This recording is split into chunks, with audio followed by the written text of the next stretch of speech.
There is construction everywhere. You see it when you're driving around town. New homes, new businesses, new roads, and new schools, all needed to support the growth. But the projects stall without people to build them. Commercial construction companies are having trouble filling those jobs because of the federal immigration crackdown. Now they're asking the White House for help. Our Capitol Bureau Chief Laura Leslie is live at a construction site in downtown Raleigh with what they would like to see happen. Laura? You know, the building boom here in the Triangle is getting slower and more expensive.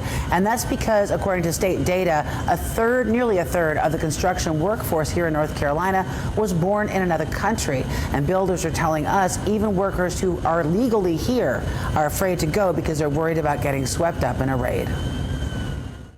Charlie Wilson owns a commercial construction company in the Triangle. They're doing less work these days than they'd like to. And there's not enough people here right now to do all the work, especially in the area growing as fast as the Triangle in North Carolina. And we need a legal pathway for people to come here and do that work. A group that represents the industry signed on to a letter to President Donald Trump asking for exactly that. Mr. President, you have secured our border, the letter reads. Now we are here to support your vision to secure our workforce. Trump said several months ago he would support a long-term work permit for some unauthorized immigrants in fields like agriculture and construction, workers who have been here in the U.S. for a long time and who have no criminal record. Dave Simpson represents commercial builders. He says immigrants are often among their best workers. They get there early, they go home late, they're talented.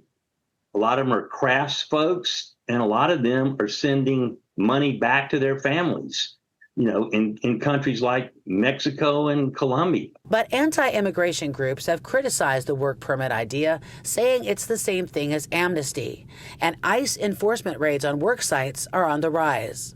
Wilson says he verifies the immigration status of his employees, but he relies on a lot of subcontractors, and they can't find enough help.